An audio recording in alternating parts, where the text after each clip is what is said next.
श्री रावतपुरा सरकार विश्वविद्यालय के योग विज्ञान विभाग में आप सभी शुद्ध विद्यार्थीगणों का स्वागत है। विद्यार्थीगण, अभी हम लोग विभिन्न श्रृंखलाओं के अंतर्गत भारतीय दर्शन की विशेषताओं का अवगाहन कर रहे हैं। अपनी इन्हीं विशेषताओं के कारण भारतीय दर्शन विश्व दर्शन में अपना विशिष्ट स्थान रखता है। विश्व के तमाम दर्शन जहाँ एक प्रकार के बुद्धि विलास हैं, वाग विलास हैं, वहाँ भारतीय दर्शन केवल बुद्धि विलास न होकर के मानव को परम पुरुषार्थ मोक्ष का उपासक बनाता है, साधक बनाता है और जीवन को उसकी पूर्णता को प्राप्त करने में सहायक होता है। यहाँ दर्शन का तात्पर्य केवल तर्कना नहीं है, केवल विचारणा नहीं है, केवल कल्पना नहीं है, बल्कि दर्शन हमें एक संपूर्ण मार्ग प्रदान करता है। आत्मोत्थान का, जगदुत्थान का, आत्मकल्याण का, जगत कल्याण का।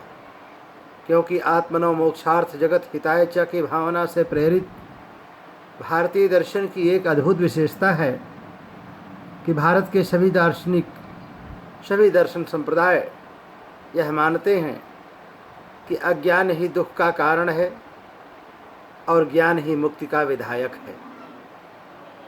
सभी भारतीय दर्शन एक स्वर से इस बात को मानते हैं कि अज्ञान ही दुख का कारण है और ज्ञान ही मुक्ति का विधायक है।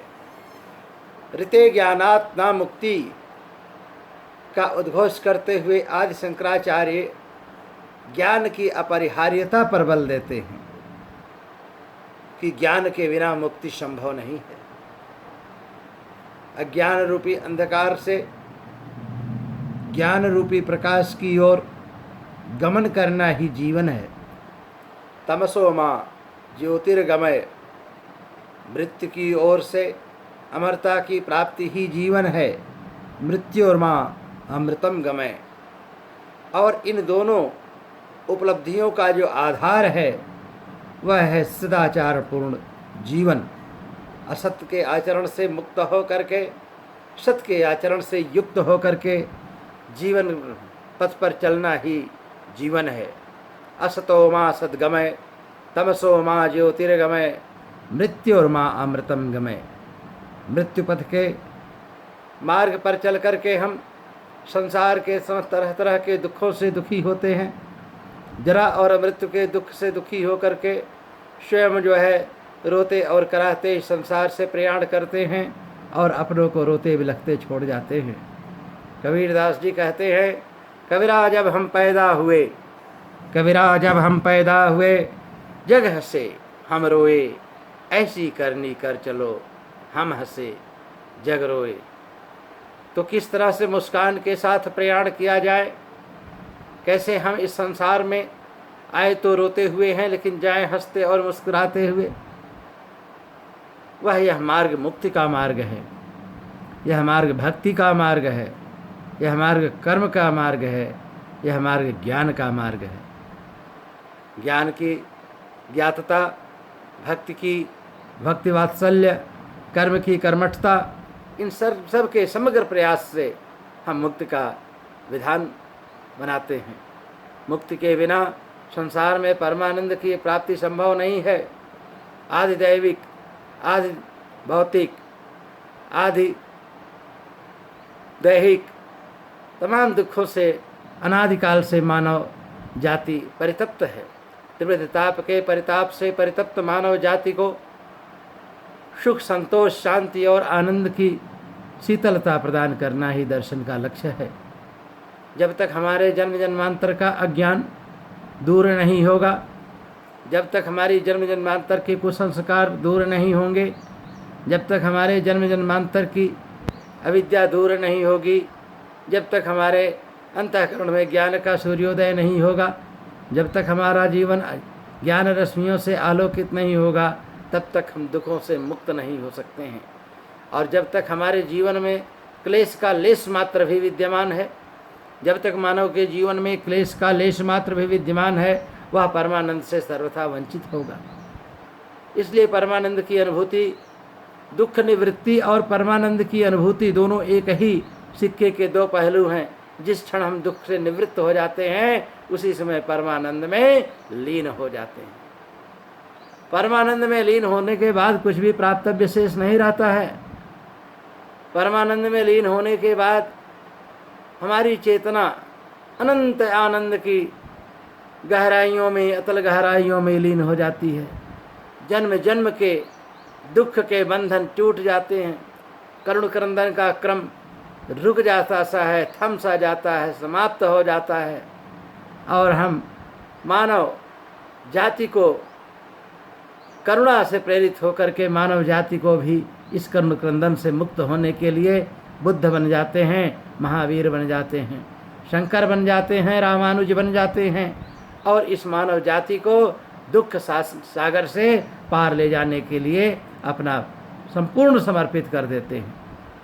नहीं तो क्या ज़रूरत थी इन मुक्त आत्माओं को, क्या ज़रूरत थी? वे तो स्वयं मुक्त हो गए थे। उन्होंने ज्ञान के पास को काट करके, अज्ञान के पास को काट करके स्वयं अपनी आत्मा की मुक्ति कर लिया था। लेकिन स्वयं मुक्त होते हुए भी वे क्षण मात्र के लिए भी विराम नहीं किए और मानव मात्र की मुक्ति के लिए प्रयास करने लगे। व्यष्टि मुक्ति से समष्टि मुक्ति की यह प्रयाण ही भारतीय दर्शन की विशिष्टता है। भारतीय दर्शन कहता है कि जब तक संसार में एक भी जीव अज्ञान से ग्रस्त है, बंधन से ग्रस्त है, तब तक हम मुक्त नहीं हो सकते, क्योंकि सारे जीव एक ही परम तत्व परमात्मा का ही अंश हैं। जब तक परमात्मा का एक अंश भी बंधन से ग्रस्त है, परमात्मा स्वयं पूर्णतः मुक्त नहीं हो सकता है। जब तक एक भी जीवात्मा बंधन से ग्रस्त है, कोई जीवात्मा समग्र मुक्ति को प्राप्त नहीं कर सकती है। सबकी मुक्ति में ही हमारी मुक्ति है। सर्वे भवन्तु सुखिनः, सर्वे सन्तु निरामया, सर्वे भद्राणि पश्यन्तु, माँ कश्चित् दुर्भाग भवेत् का अमर उद्घोष करने वाली यह भारतीय संस्कृति, यह भारतीय दर्शन विश्वजनीन है। हम विश्व को बाजार नहीं समझते हैं, हम विश्व को परिवार समझते हैं, क्योंकि बाजार अर्थ पर आधारित होता है और परिवार प्रेम पर आधारित होता है। प्रेम से परिवार चलता है, अर्थ से बाजार चलता है। अनादिकाल से भारतीय संस्कृति का उद्घोष रहा है, अयम निजः परो वेति गणना लघु चेतसाम उदार चरिता नाम तो वसुधैव कुटुंबकम। यह सारा संसार हमारा परिवार है। 7 द्वीपों में, 7 समुद्रों में और सारे आकाश में विचरण करने वाले ये नवग्रह प्राणी मानव ही नहीं, एक कोष की अमीबा से लेकर के नील व्हेल तक के जितने भी प्राणी हैं, जितने भी चर अचर चेतन प्राणी हैं, सबकी मुक्ति की बात करता है भारतीय दर्शन, क्योंकि सभी तो हमारे सहगामी हैं, सभी हमारे अंश है। ममैव वांसो जीवलोके, भगवान श्री कृष्ण गीता में कहते हैं कि इस लोक में जितने भी जीव हैं वो परमात्मा के ही अंश हैं। गोस्वामी जी श्री रामचरितमानस में बड़े ही सुंदर पंक्तियों में लिखते हैं कि ईश्वर अंश जीव अविनाशी, सहज अमल चेतन सुख राशि। तो प्रश्न होता है कि अगर जीव जो है सहज है, अमल है, चेतन है और सुख का समुद्र है, तो वह इस तरह से दुखी होकर के इस जीवन में पापित और शापित होकर के क्यों फिर रहा है, क्यों करुण क्रंदन कर रहा है? इसका कारण है कि जीव जो है अज्ञान के बंधन में बंध गया है। तो भूमि परत भा ढाबर पानी, जिमी जीवहि माँ या लपटानी। जैसे वर्षा का जल परम शुद्ध होता है, मोतियों जैसा चमकता हुआ वर्षा का जल जब बूंद के रूप में आसमान में होता है तो क्या कांतिमान रहता है, निर्मल रहता है। वही जल जैसे ही पृथ्वी पर पड़ता है वह धूल से दूषित होकर के गंदा हो जाता है। इसी तरह से जब तक हम परमात्मा के अंश के रूप में परमात्मा में विद्यमान होते हैं, हम शुद्ध बुद्ध नित्य और परम चैतन्य रूप में रहते हैं। लेकिन जैसे ही अज्ञान के वशीभूत होकर के संसार में आ जाते हैं तो अहंकार, ममता और तमाम प्रकार के दुखों से युक्त होकर के संसार के नाना दुखों के भागी बनते हैं। इस संसार में दुख का सागर लहरा रहा है, जिसके पार जाने का विधान भारतीय दर्शन करता है। भारतीय दर्शन कहता है दुखत्रयाभिधाता जिज्ञासा तदपघात के हितो त्रिविध ताप के प्रताप से मुक्त त्रिताप के परिताप से तप्त मानव समाज को मुक्ति का मार्ग दिखाना ही भारतीय दर्शन का उद्देश्य है। और जब तक हमारे अंदर अज्ञान का अंधकार है, जब तक हमारे अंदर दुख का संसार है, तब तक हम मुक्त नहीं हो सकते। इन दुखों की आत्यंतिक निवृत्ति ही भारतीय दर्शन का एकमात्र उद्देश्य है, और जिसके प्राप्ति के लिए भारतीय दर्शन अहरनिश सचेष्ट है। विद्यार्थीगण, इस तरह से अज्ञान से मुक्ति प्राप्त कराना और ज्ञान का मार्ग देना, मुक्ति का मार्ग देना भारतीय दर्शन की मुख्य विशेषता है। इसी विशेषता के कारण भारतीय दर्शन विश्व दर्शन में सिरमौर के रूप में परिगणित किया जाता है। आपने मनोयोग पूर्वक इस व्याख्यान को सुना, इसको हृदयंगम किया, इसके लिए बहुत बहुत साधुवाद। परम पिता परमात्मा आपका सर्वमंगल करें, आपकी सारी मनोकामनाएं पूर्ण करें। धन्यवाद।